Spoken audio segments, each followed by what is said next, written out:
मेरी वृंदा बन ससुराल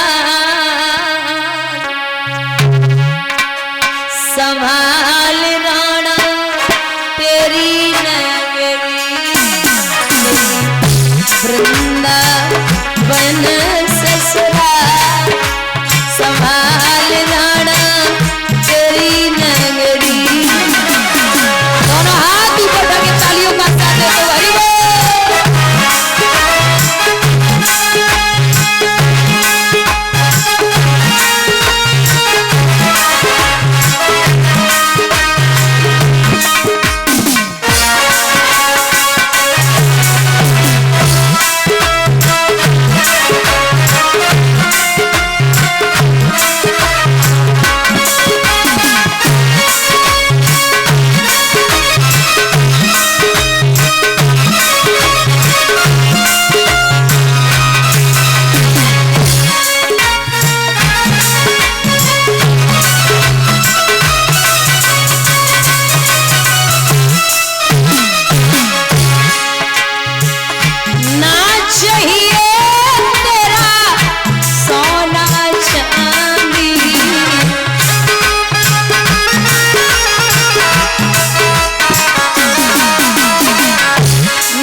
सजीवे जीगर द्वार संभाल राणा तेरी नगरी। श्री राधे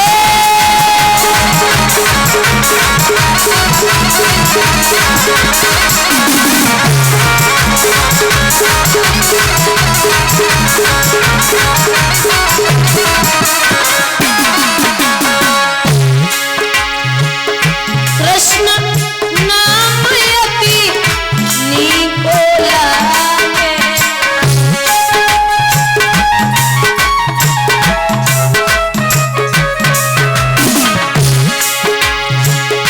दुनिया को रंगो नीको लागे।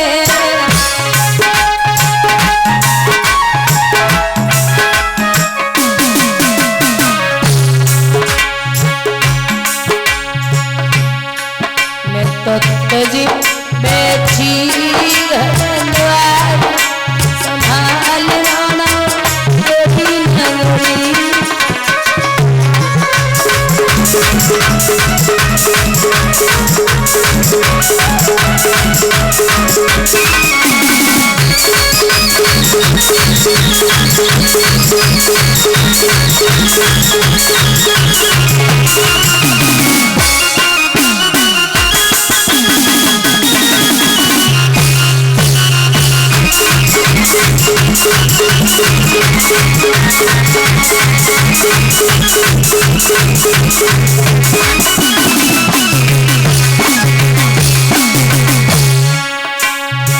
श्री कृष्ण गोविंद हरे मुरारे हे नाथ नारायण वासुदेवा।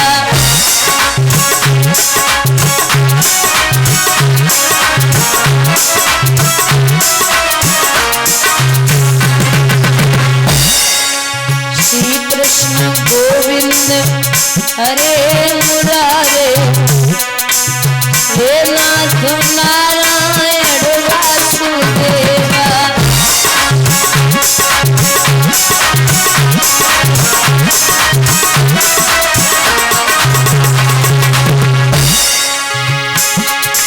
हे नाथ नारायण वासुदेवा। हे नाथ नारायण वासुदेवा।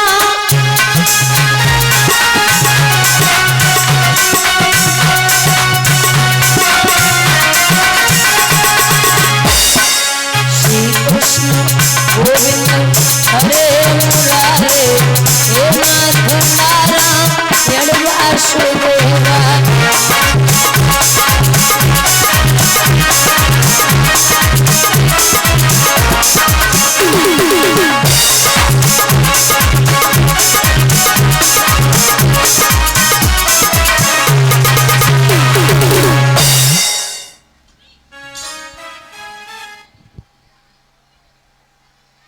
भैया ऐसी प्रभु की भक्ति, इधर आ जाइए। राधा ने कहा कि कृष्ण किसी के बंधनों में नहीं है। इतना कह के राधा खरक में घुसी तो भगवान ने जरा सा मुस्कुरा करके दर्शन दिए और कहा, राधा आपने ललिता के प्रश्नों का उत्तर बड़ा अच्छा दिया। जब ये कहा कि ललिता के प्रश्नों का उत्तर बड़ा अच्छा दिया तो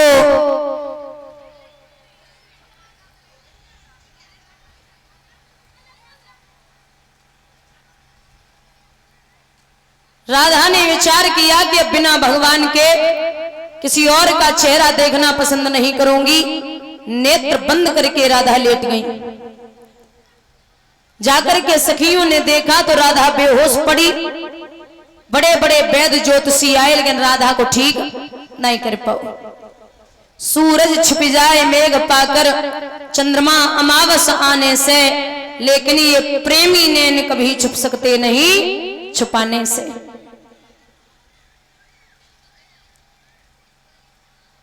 अंत में जसोदा को लाला आएगा जब टोना करेगो, चल निकल।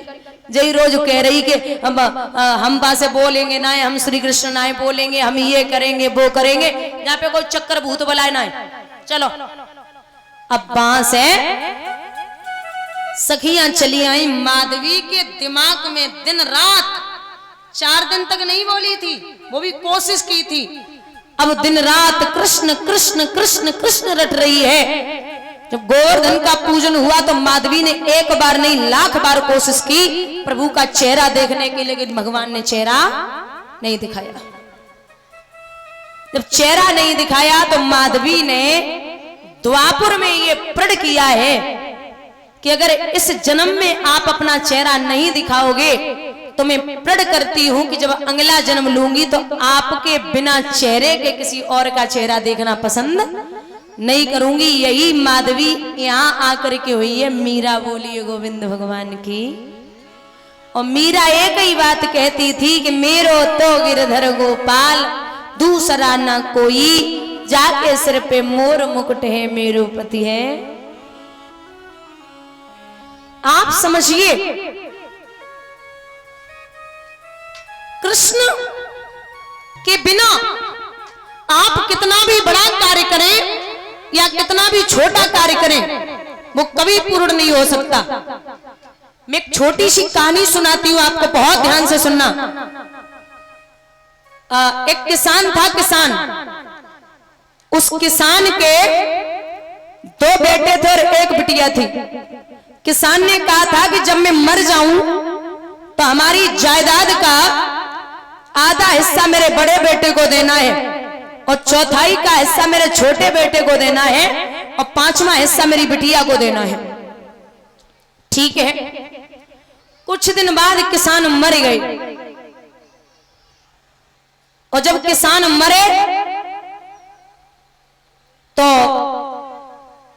पंचायत लगाई गई। बोले किसान की जायदाद में है क्या? तो कुछ ज्यादा नहीं मिला, 19 ऊंट निकले। कितने बताओ, तेज बोलो जरा। 19 ऊंट निकले। अब बोले बंटवारा होगा 19 ऊंटों का। अब 19 के आधे हो जाएंगे? नहीं। बोले एक बेच दो, 18 रह जाए, उनका बंटवारा हो जाएगा।